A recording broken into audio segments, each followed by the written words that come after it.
दोस्तों नमस्कार। और आज हम फिर आपके सामने हाजिर हैं। और कल हमने आपसे बात करी पहले खंड में कि जो जापान के फुकुओका काजी जिन्होंने कम लागत की खेती के लिए अपनी ज़िंदगी भर प्रयोग किया और उन्होंने अपने अनुभव उस किताब में लिखा जिसका नाम द वन स्ट्रॉ रिवॉल्यूशन। तो हमने कल इसके बारे में बात करी है और इसके पहले कि आज हम इस किताब के कुछ और अंशों पर आपसे बातचीत करें, यदि आप हमारे चैनल को पहली बार देख रहे हैं तो सब्सक्राइब कर लीजिएगा, शेयर कर दीजिएगा और एक लाइक भी मार दीजिएगा। दोस्तों लाइक करोगे तो हमको मनोबल बढ़ता है और शेयर करने से ये बातें अन्य और लोगों के पास तक पहुंचती हैं।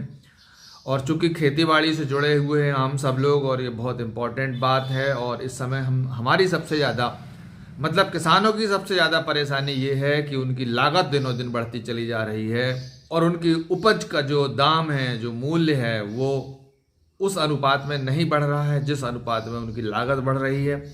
और यही कारण है कि किसान लगातार घाटे में चलता चला जा रहा है। और हमने पिछले खंड में आपसे ये बातचीत करी है कि खेती बाड़ी से जुड़ी किस किस तरह की परेशानियां हैं, और आप लोग तो वैसे भी परेशानियों से वाकिफ़ हैं। इसलिए हम सब लोग कोई एक नई तकनीकी की तरफ हमारी नज़र है कि हम ये चाह रहे हैं कि कोई ऐसी तकनीकी मिले, कोई ऐसी तरीका मिले खेतीबाड़ी करने का जिससे हमारी लागत कम हो। तो इसी के चलते ये किताब हमने पढ़ी थी और इस किताब में हमें कुछ उम्मीद लगी तो हमने कुछ इसके अंश आपके सामने पेश कर रहे हैं। तो ये इसका दूसरा खंड है, आप इसे ज़रूर सुनिए। कृषि वैज्ञानिकों का यह कहना कि फसलें खाद खा जाती हैं और पानी पी जाती हैं, यह एक भ्रांति है।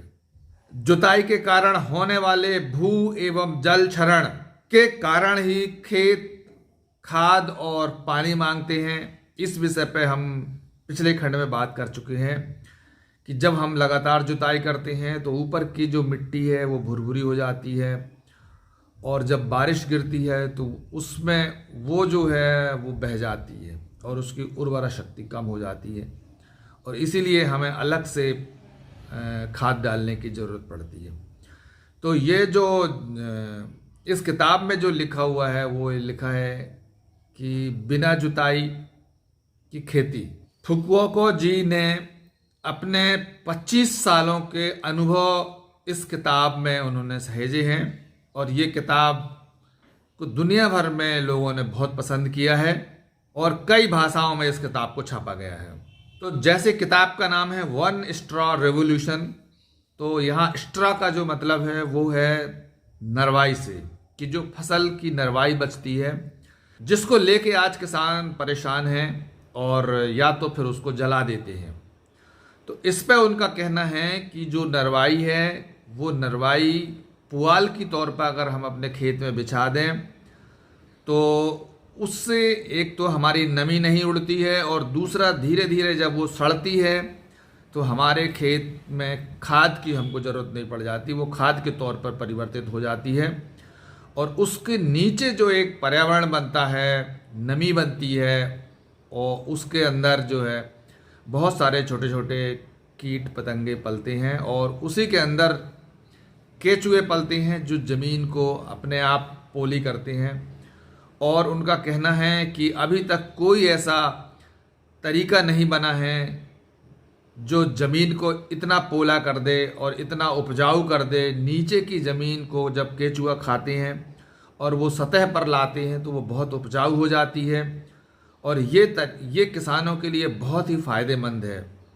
लेकिन हम लोग लगातार उसमें जहरीली दवाइयों को डाल करके उन चीज़ों को हम लोग मार रहे हैं और केचुओं को मार देते हैं, और जिसके कारण से और लगातार जुताई करने से ज़मीन ठोस होती चली जा रही है, और किसानों को इसमें उपजाऊ बनाने के लिए तरह तरह के उपक्रम करने पड़ रहे हैं। कई तरह की खादें डालनी पड़ रही हैं, कई तरह के न्यूट्रिशंस ज़मीन को देने पड़ रहे हैं, और किसान घाटे में चलता चला जा रहा है।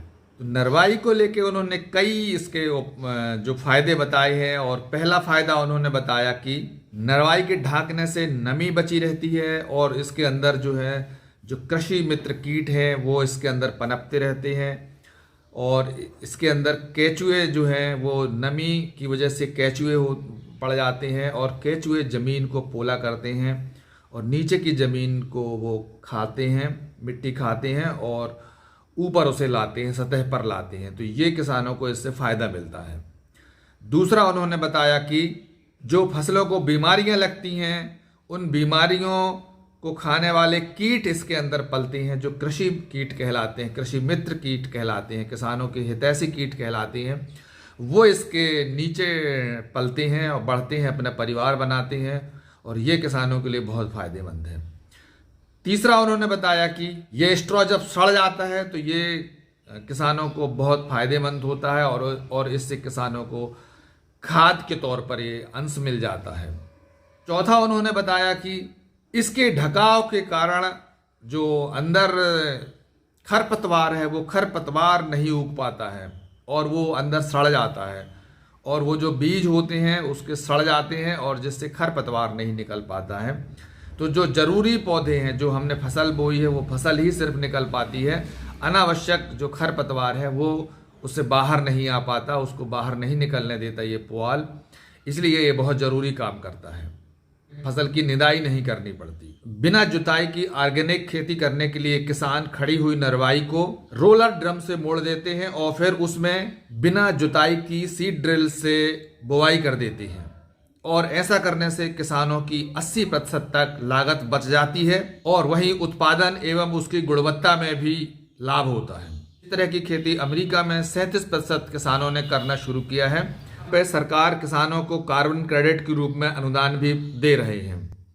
क्योंकि जब किसान अपनी नरवाई को जला नहीं रहे हैं, खेती को जुताई नहीं कर रहे हैं, तो इससे जो पर्यावरण को संरक्षण मिल रहा है और जो खेती की वजह से हानिकारक गैसें, मीथेन जैसी गैसें उत्पन्न होती थी, उनमें रुकाव आ गई है, जिसकी वजह से सरकारों को इससे फ़ायदा हो रहा है और सरकारें किसानों को कार्बन क्रेडिट के रूप में अनुदान भी दे रहे हैं। तो हमें लगता है कि हम इस तरह के प्रयोगों को अपने कुछ ज़मीन के हिस्सों में करना चाहिए और देखना चाहिए।